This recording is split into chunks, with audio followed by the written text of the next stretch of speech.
अस्सलाम वालेकुम। अब तक न्यूज़ में खुश आमदीद। मैं हूँ ज़िशान यासीन और मैं हूँ आसफा जहरा। शामिल करेंगे अब तक हेडलाइंस।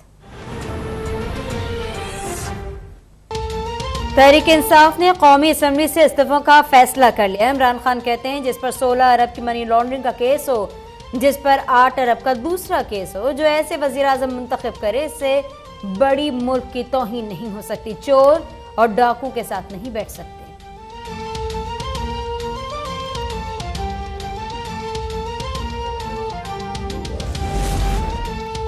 मुराद सईद ने सबसे पहले इस्तीफा दे दिया। कहते हैं कि इन्होंने मेरी कौम को भिखारी बना दिया, लोगों को पनाहगज़ीन और माँ को जिंदा तरगोर कर दिया।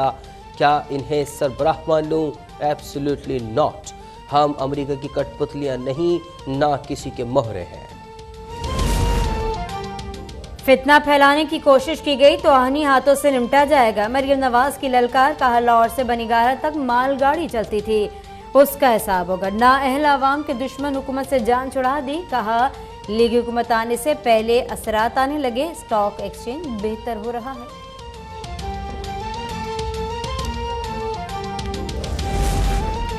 शहबाज की वजारत उज़्मा के लिए परवाज। शाह महमूद कुरैशी ने भी उड़ान भर ली।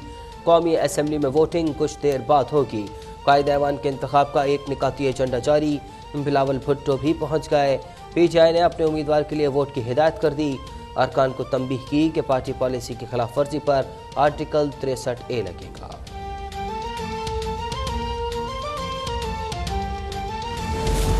शहबाज शरीफ ने वफाकी काबीने के लिए मुशावरत शुरू कर दी। नून लीग के 12 और पीपल्स पार्टी के 7 वज़रा होंगे।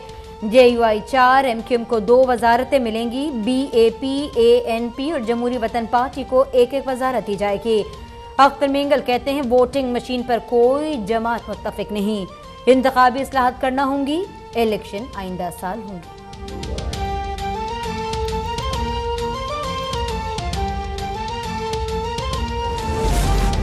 शहबाज शरीफ और हमजा पर फर्द जुर्म आयद न हो सकी।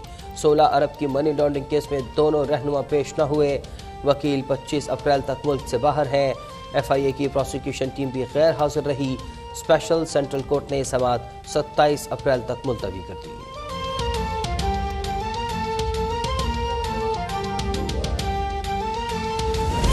इस्लामाबाद हाई कोर्ट ने मुबैना अमरीकी खत की तहकीकात के लिए दायर दरख्वास्त मुस्तरद कर दी। अदालत का दरख्वास्त गुजार पर 1 लाख रुपए जुर्माना आए। चीफ जस्टिस अमीनुल्लाह ने 5 सफ़ात पर मुश्तमिल तहरीरी फैसला जारी किया। इमरान खान, फवाद चौधरी, शाह महमूद कुरैशी और दीगर के नाम ECL में डालने की दरख्वास्त भी मुस्तरद।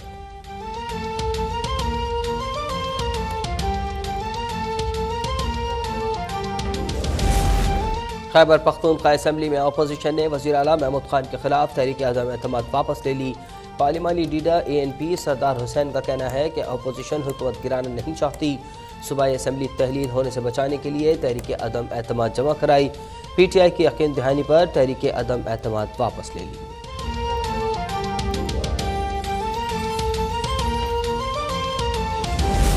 इमरान खान की अपील पर मुख्तलिफ शहरों में PTI कारकुनान का एहतजाज। लाहौर में लिबर्टी चौक पर मुजाहरा। कराची में Rashid Minhas road, millennium mall पर बड़ा एहतजाज। PTI रहनुमा अली जैदी ने मुजाहरे की वीडियो शेयर कर दी।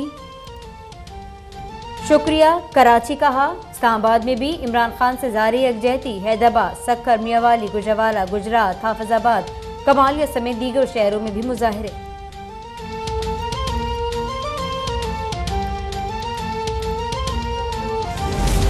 पाकिस्तान स्टॉक एक्सचेंज में कारोबारी हफ्ते के पहले रोज 100 इंडेक्स में जबरदस्त तेजी। कारोबार के दौरान 1500 से जायद पॉइंट्स का इजाफा।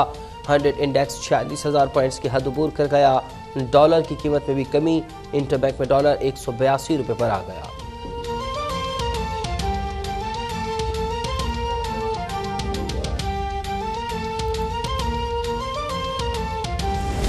मुल्क में आज भी कोरोना से कोई मौत रिपोर्ट नहीं हुई। 24 घंटों में 98 मरीजों में वायरस की तस्दीक। मस्बत केसेस की शरह 0.4%। गुज़श्ता रोज 22,525 टेस्ट किए गए। अस्पतालों में दाखिल कोरोना के 269 मरीजों की हालत नाजुक करार।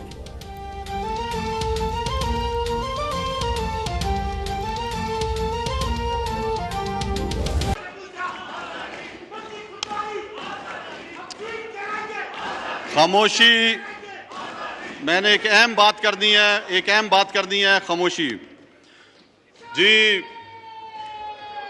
ये जितने भी गैलरीज में बैठे हैं इनको निकाल दिया जाएगा अगर किसी ने भी नारेबाजी की। यहाँ पे आप पे तमाम पे लाजिम है कि आप खामोशी से कौमी असम्बली की कार्रवाई सुनने के लिए आए हैं, यहाँ पे एज ए मेहमान आए हैं और आपने इस ऐवान का एहतराम करना है। मैंने आपसे जरूरी बातें करनी है। अदालत उज़्मा के हुक्म के मुताबिक पाकिस्तान के वज़ीर आज़म इमरान खान के खिलाफ अदम एतमाद पर वोटिंग हो चुकी है और इसका नतीजा आप सबके सामने है।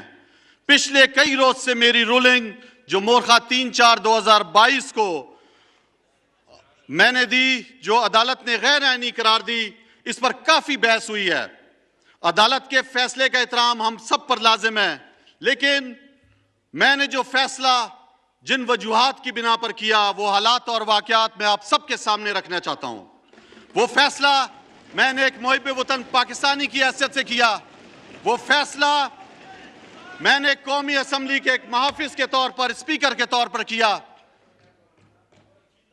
मैं आपको बताता चलूं कि वफाकी काबीना, कौमी सलामती कमेटी और पार्लिमानी कमेटी बराए कौमी सलामती के इजलास में वो गैर मुल्की मरासला जेर बहस लाया गया और इस बात की तायीद की गई कि पाकिस्तान के वजीर आजम के खिलाफ अदम एतमाद की जो तहरीक लाई जा रही है वो एक गैर मुल्की साजिश है।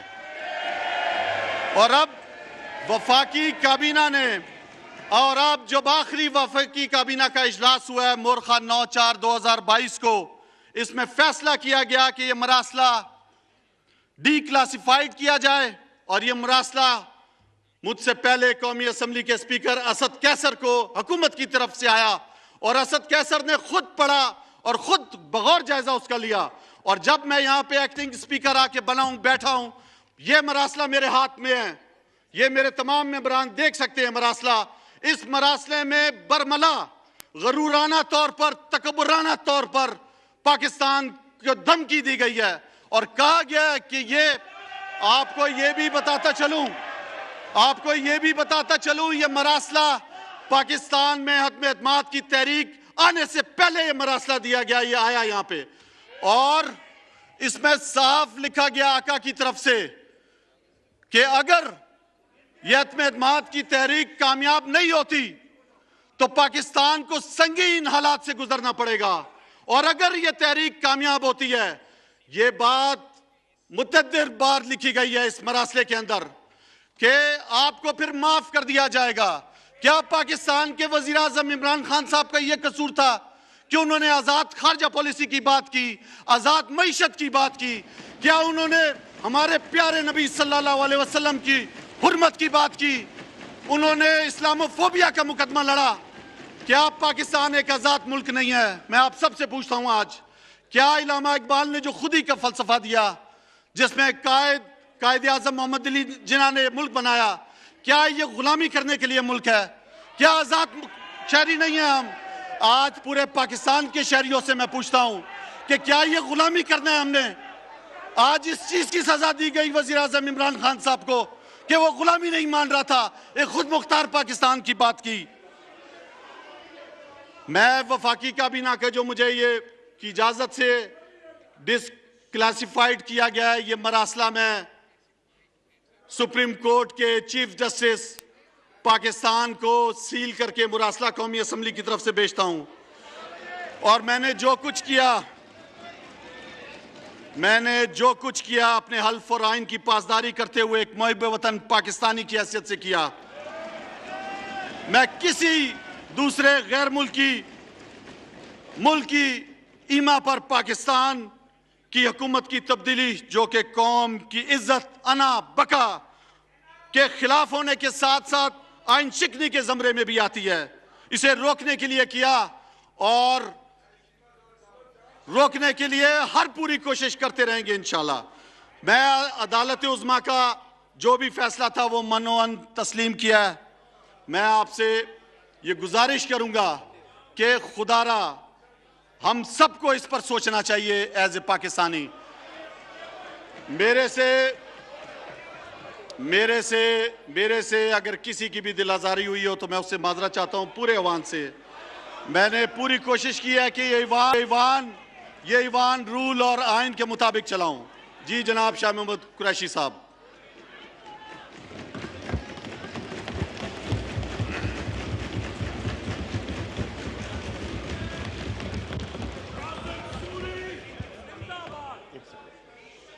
बिस्मिल्लाहिर्रहमानिर्रहीम। जनाब स्पीकर, आज एक आईनी प्रोसेस जो है उसने अपने इख्तितामी मरहले को पहुंचना है। इलेक्शन होगा, कोई कामयाब होगा और कोई आज़ाद होगा। आज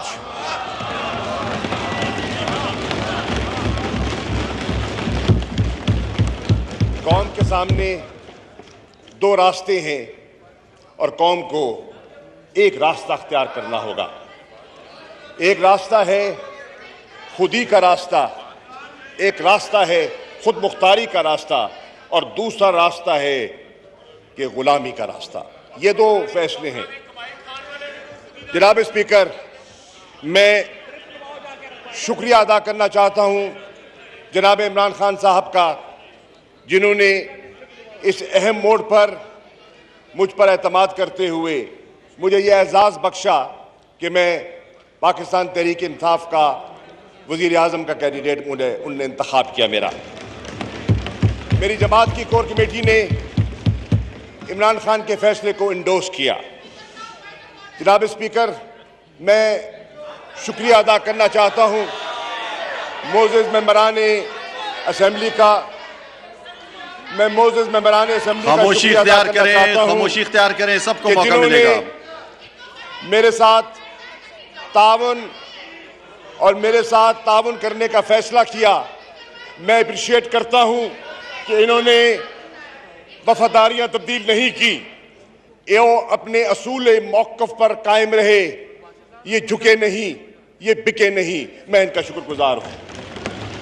जनाब वाला, आज मैं ये रिकॉर्ड पे अर्ज करना चाहूँगा कि अल्लाह के फजल करम से मेरी जमात तहरीक इंसाफ, जो निस्बतन एक नई जमात है, बहुत सी पुरानी जमातें मौजूद हैं, उस नई जमात ने मुख्तलिफ इर्तिका की मनाजिल से गुजरते हुए आज एक ऐसा मकाम हासिल कर लिया है कि आज उसका एक नज़रियाती असासा जो है वो लोगों के, और उसका जो एक सोच है लोगों के दिलों में पैवस्त हो चुकी है। जनाब वाला, आज लोग देख रहे हैं कि एक तरफ मुल्क की एक सोच की अक्कासी करने वाला तबका बैठा है और दूसरी तरफ एक इत्तेहाद बैठा हुआ है। ये इत्तेहाद मुख्तलिफुल ख्याल जमातों का एक मजमुआ है। जनाब वाला, हमारी नज़र में तहरीक इंसाफ की नज़र में ये इत्तेहाद जो है एक गैर फितरी इत्तेहाद है। ये गैर फितरी इत्तेहाद इसलिए मैं कह रहा हूं जनाब स्पीकर, उसकी वजह यह है कि तारीख इस बात की गवाह है कि इस ऐवान में बहुत सी ऐसी मुअज़्ज़ज़ जमातें बैठी हैं जो आज यकजा दिखाई देती हैं किसी मकसद के हसूल के लिए, लेकिन तारीख इस बात की गवाह है कि इनमें कोई नजरियाती हमआहंगी नहीं है। क्या पाकिस्तान की तारीख इस बात की गवाह नहीं है कि जमीयत उलमाए इस्लाम एक फजल-रहमान ग्रुप एक सियासी जमात है और इसी ऐवान में एक बैठी हुई जमात ने उस जमात के कायद को मौलाना मुफ्ती